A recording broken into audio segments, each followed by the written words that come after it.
good, y'all? Listen, look, I'm mad I even gotta say this. Why are we acting like this is not agree? Don't get your fucking pro black out of here.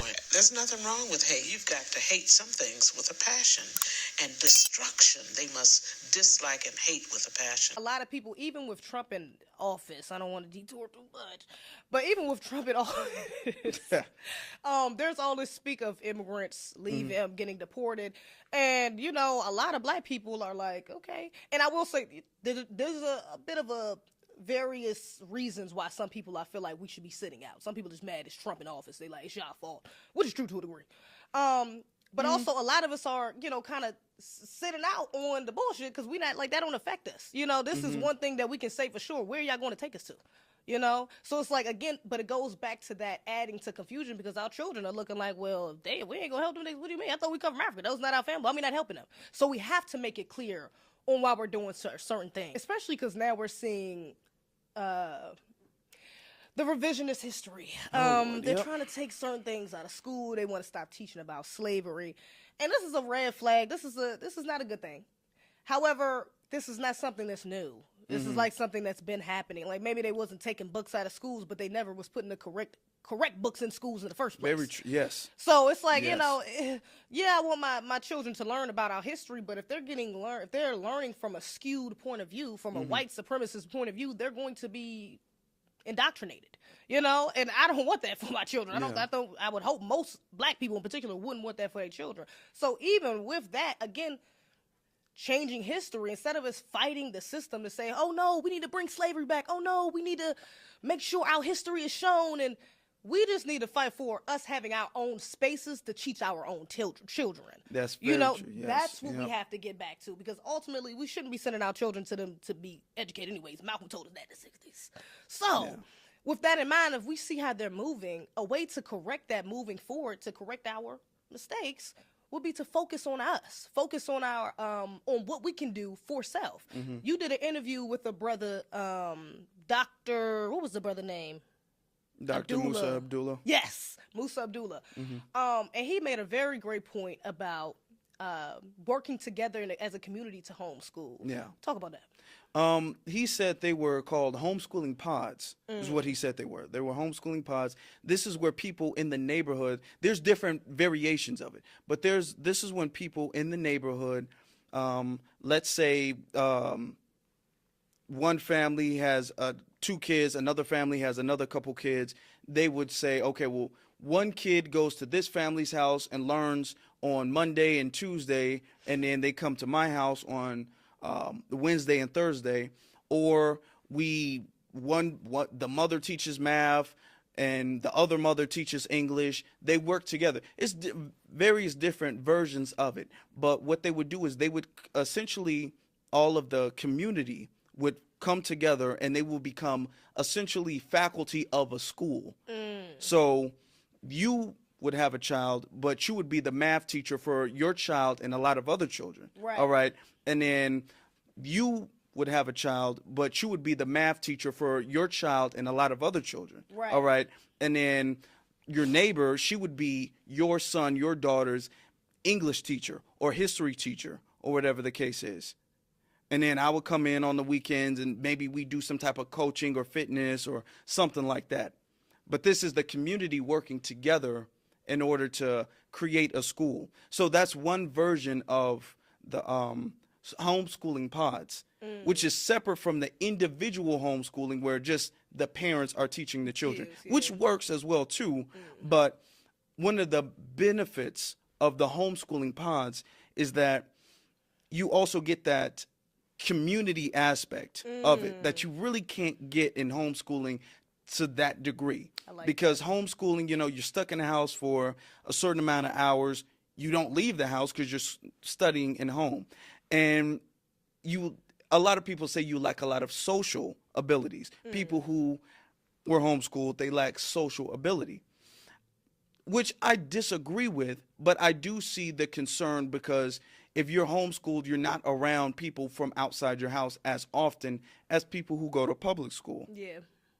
But people who go to public school, in my experience, tend to receive a less quality education. Yeah, that's true. So I think that the homeschooling pods or community pods, I think that mixes the best of both worlds with that. And I definitely think that that's something that the Black community, foundational Black Americans, we need to start adapting.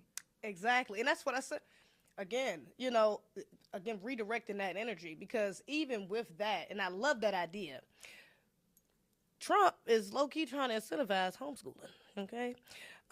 So if he does follow through with that and incentivize homeschooling, meaning he provides some sort of funding for curriculums, and parents to stay at home, whatever the case may be, that is something we for sure need to get on. Like you said, although homeschooling may have its cons, the quality of the education is better, And going back to them taking books out of our schools and things of that nature, that is something we should be teaching at home. The autobiography, the brother in your interview mentioned that as well. The autobiography of Malcolm X, the ISIS Papers, the Compensatory Code. These are books that should be read, like, within the K through 12 reading, experience. Like by 12th grade, certain books you should have had out there. The ISIS Papers you should at least learned about. The what does he say? Black labor, white wealth. He said you should have read that by the 10th grade. So these are things, how to either live. I had my nephew, he's only 8, and he has to read every day for 30 minutes. I'll give him that book. I'm like, read that. Smart. You ain't gotta keep reading. She'd be a great teacher, okay? Yeah, when we set up the community pods, y'all know who needs to be in charge of all the reading assignments and everything like that. Hey, look, y'all gonna have the healthiest kids. Hey, okay. They be underestimating the intelligence of these children. Okay, Yeah. My nephew was 8. He may not understand every word, but he gets the concept. I can ask him, what did you just read? And he'd say, well, I know that Allah said something, something, something, and, sweet potatoes. Like he'll tell me a variation of what he read. It's not detailed. He's not, he's not comprehending in the way I would, but he's getting it, and that's programming for our children. So they need that from you have to feed them that in those little ways at a very young age. So that way later on in life, it clicks. When they do read this as an adult, they run into it. And they're like, oh, wow, I get it. It's like it's easy for them to digest because they've already really been exposed to it, Yeah, and it gives them an appetite for that type of stuff, Exactly, too. That's true. When you learn this stuff at such a young age, you develop a taste for it. You develop more knowledge. You want to seek more knowledge of that stuff. You develop an appetite for knowledge and empowerment instead of, something bad happening and then you trying to find out about Black history. You've developed that. So you start your journey of self-improvement and self-empowerment early on. So that's very good that you're having your nephew read that book at such a young age too. So kudos to you. Shout out to you for real. Have you ever heard of anybody else doing that before? Okay. You know what? I think my father might have been making my older siblings read that when they was their age, to be honest. All right. He was probably reading a lot more, to be honest.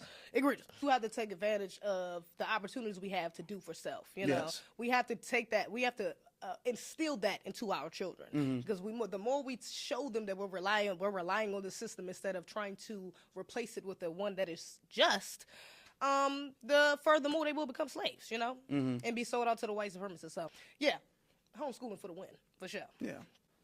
When we talk about reparations, even, what I believe is the big reason why they're taking a lot of the Black history out of schools is because we're using Black history in a way we didn't used to use Black history.